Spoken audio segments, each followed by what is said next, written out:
Bismillahirrahmanirrahim. Assalamualaikum warahmatullahi wabarakatuh.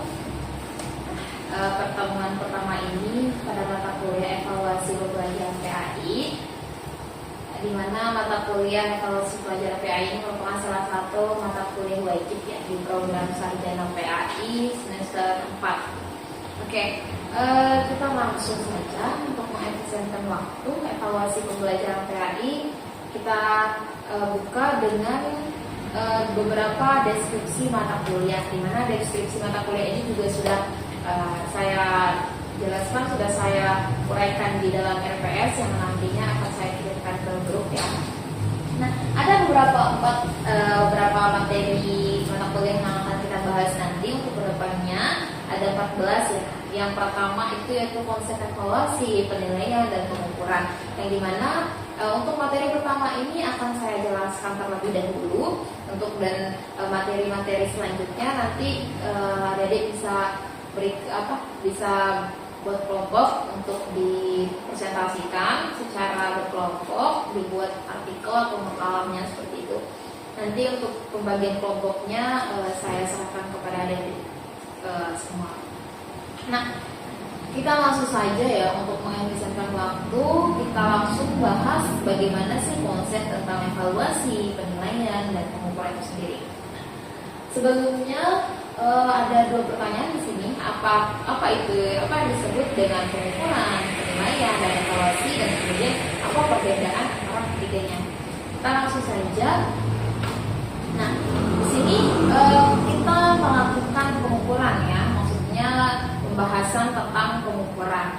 Membicarakan pengukuran itu sendiri pastinya membicarakan tentang angka. Nah, artinya itu berarti pengukuran ini selalu berkaitan dengan angka. Maka dari itu pengukuran ini bersifat kuantitatif karena tidak bisa terlepas dari angka. Ketika kita melakukan pengukuran, pastinya kita akan memperoleh sebuah angka. Misalnya kita melakukan pengukuran tinggi badan, kita masih memperoleh angka ya. Kemudian ketika kita mengukur suhu tubuh gitu, kemudian mengukur motivasi, misal ketika kita mengukur motivasi pembelajaran siswa, kita akan bisa mendapatkan sebuah angka. Maka dari itu pengukuran ini dapat bersifat kuantitatif dan hasilnya itu berupa sebuah bilangan atau angka itu sendiri. Kita lanjut untuk penilaian ya. Penilaian ini bersifat kualitatif, berbeda dengan pengukuran tadi yang bersifat kuantitatif. Di sini penilaian bersifat itu kualitatif. Nah, hasil penilaian ini pada umumnya itu dikategori-kategorikan karena penilaian yang bersifat kualitatif ini diartikan sebagai deskripsi, mendeskripsikan berdasarkan hasil pengukuran yang berbentuk angka tadi. Ketika kita melakukan pengukuran, kita memperoleh angka, kemudian ketika kita melakukan penilaian, kita kategorikan angka-angka tersebut ke dalam beberapa kategori yang sudah kita tentukan. Nah, di sini ada beberapa contoh kategori-kategori yang bisa kita gunakan, seperti kategori sangat baik, kemudian kategori baik, cukup, tidak baik, atau beberapa kategori tentang sangat, sering, kadang-kadang, atau tidak pernah. Gitu. Jadi penilaian ini tujuannya yaitu untuk melihat tujuan pembelajaran yang dirumuskan itu tercapai atau tidak. Apakah ketika kita melakukan pembelajaran dan kemudian kita lakukan penilaian, kita dapat mengevaluasi gitu, apakah pembelajaran yang sudah kita lakukan itu sudah tercapai dengan tujuan-tujuan yang sudah kita rumuskan sebelumnya. Maka dari itulah misalnya ketika kita melakukan penilaian, kita kategorikan sebuah angka atau skor yang kita dapatkan dari pengukuran tadi. Misalnya ketika kita melakukan pengukuran, kita mendapatkan skor angka 7, misalnya angka 7, kita kategorikan apakah skor angka 7 ini dikategorikan baik atau sedang, seperti itu. Kemudian misalkan skor 8 kita kategorikan kepada sedang atau baik. kemudian skor 9 itu dikategorikan sangat baik. Contohnya seperti itu ya. Nah, ketika kita melakukan penilaian itu juga kita perlukan transformasi. Transformasi inilah yang dapat kita sebagai bahan atau alat untuk kita mengevaluasi pembelajaran kita yang nantinya akan kita perbaiki di pembelajaran berikutnya agar proses pembelajaran kita ini bisa lebih baik lagi, agar pemahaman siswa juga bisa lebih optimal gitu, sampai tujuan pembelajarannya. Oke, kita lanjut ke evaluasi. Nah, evaluasi itu apa sih? Nah, evaluasi ini merupakan gabungan pengukuran dan penilaian ya. Jadi ketika kita melakukan evaluasi ini pastinya ada angka dan kategori. Angka itu apa? Berasal dari pengukuran. Kategori itu apa? Berasal dari penilaian yang tadi. Jadi evaluasi ini merupakan gabungan antara keduanya. Nah, hasil yang didapat berupa bilangan atau kategori. Itu evaluasi ya. Kemudian tujuan dilakukannya evaluasi ini merupakan perubahan atau perbaikan. Artinya ketika kita melakukan evaluasi yang nantinya ketika kita melakukan evaluasi nantinya kita bisa mengukur nih seberapa baik proses pembelajaran yang sudah kita lakukan. Jadi nanti ketika kita menemukan beberapa hal yang tidak tercapai di tujuan pembelajaran, kita bisa memperbaikinya di proses pembelajaran yang berikutnya. Kemudian menggunakan alat evaluasi. Tentu saja ketika kita melakukan evaluasi kita membutuhkan beberapa hal untuk melakukan evaluasi itu sendiri. Menggunakan alat. Apa sih alat evaluasi itu? Misalnya contohnya ketika kita mengukur motivasi siswa, kita membutuhkan angket. Ketika kita mau menilai sebuah kemampuan dari siswa, kita memerlukan soal-soal atau pertanyaan-pertanyaan untuk mengukur kemampuan siswa itu sendiri, pemahaman siswa itu sendiri. Oke, perbedaannya ya di sini sudah saya rangkum perbedaan dari pengukuran, penilaian dan evaluasi itu sendiri. Nah, seperti yang sudah diterangkan tadi, pengukuran itu diperlukan alat juga karena tujuannya itu membandingkan sesuatu dengan satu ukuran tertentu yang bersifat kuantitatif. Pengukuran itu kan tidak bisa terlepas dari angka. Sifatnya itu kuantitatif, maka dari itulah kita dapat membandingkan sesuatu dengan satu ukuran seperti itu. Kemudian itu penilaian atau assessment.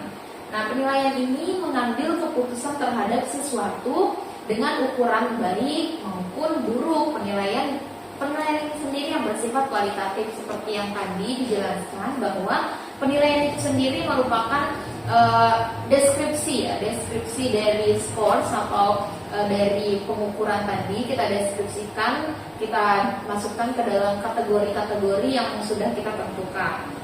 Seperti yang tadi sudah saya sebutkan, ada beberapa kategori-kategori yang dapat kita gunakan ketika kita melakukan penilaian itu sendiri.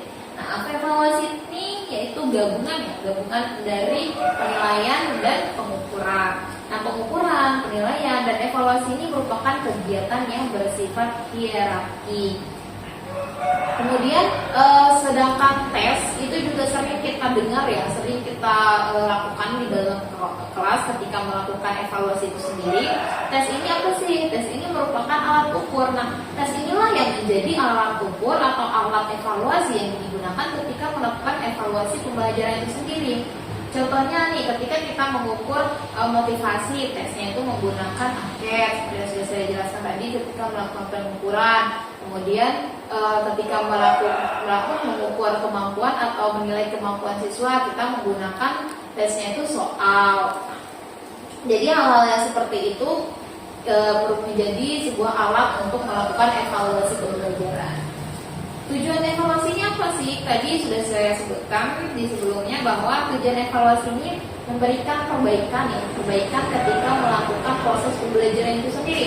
Ketika proses pembelajaran berlangsung, kemudian kita melakukan evaluasi itu, di mana evaluasi ini pasti kita memperoleh memperoleh bagaimana pemahaman siswa, bagaimana proses pembelajaran sebelumnya dapat berefek kepada siswa gitu. Di evaluasi ini akan terlihat seperti itu. Ketika hasil evaluasi ini sudah kita pegang, jadi bagaimana kita menganalisis, memperbaiki ataupun bagaimana proses pembelajaran sebelumnya kita perbaiki dan kita kita perbaiki dan kita aplikasikan di proses pembelajaran berikutnya untuk mencapai tujuan pembelajaran itu sendiri. Jadi tujuan pembelajarannya tercapai, kemampuan siswa juga ketika melakukan proses pembelajaran itu dapat dicapai secara maksimal, sudah baik seperti itu ya. Oke, kita lanjut untuk yang terakhir yaitu tujuan evaluasi pembelajaran ya. Tujuan evaluasi pembelajaran ini ada 7, kalian bisa lihat sendiri. Untuk yang pertama yaitu untuk mengetahui nih taraf efisiensi metode yang digunakan oleh pendidik, apakah metode yang kita gunakan sudah benar atau masih ada yang salah gitu metodenya. Jadi kita bisa mengetahui hal itu dari evaluasi. Kemudian mengetahui seberapa jauh hasil yang telah dicapai dalam proses pembelajaran. Benar seperti yang saya sebutkan tadi bahwa ketika kita melakukan proses penilaian, kita tahu nih apakah proses pembelajaran sebelumnya yang sudah kita lakukan sudah baik, apakah sudah bagus seperti itu. Kemudian mengetahui apakah materi yang dipelajari dapat dilanjutkan dengan bahan yang diulangi atau tidak gitu. Jadi bahan-bahan yang sudah kita pelajari, yang sudah kita sampaikan kepada peserta didik, apakah akan diulangi lagi nanti di pembelajaran berikutnya atau tidak, tergantung dari hasil evaluasi pembelajaran itu sendiri. Kemudian mengetahui apakah materi yang untuk mengetahui efektivitas proses pembelajaran yang dilaksanakan ya. Jadinya ketika kita melakukan evaluasi, hasilnya itu bisa kita lihat nih gambarannya, apakah proses pembelajaran yang kita laksanakan kemarin sebelumnya itu udah efisien atau belum. Untuk tujuan berikutnya yaitu untuk mengetahui kesesuaian persepsi dan pemikiran peserta didik dalam mengikuti proses pembelajaran.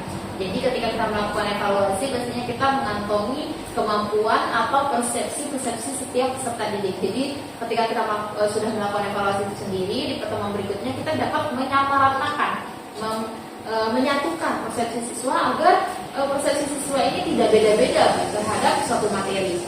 Kemudian tujuan yang berikutnya itu untuk mengetahui apakah komponen-komponen dalam proses pembelajaran sudah memberikan kontribusi positif bagi proses pembelajaran. Dan yang terakhir yaitu mengetahui sejauh mana perkembangan dari pelaksanaan pembelajaran itu sendiri. Tentu saja banyak sekali ya tujuan dan manfaat dari dilaksanakannya evaluasi ini. Oke, untuk kesimpulannya, evaluasi pembelajaran ini khususnya di mata kuliah PAI menjadi salah satu hal yang sangat penting ketika kita melakukan pembelajaran di kelas ya. Jadi kita bisa mengontrol, kita bisa menilai kelas itu, pemahaman siswa itu seperti apa, kita dapat memperbaiki sistem metode atau strategi pengajaran kita berikutnya seperti apa, itu kita dapat peroleh dari hasil evaluasi gitu.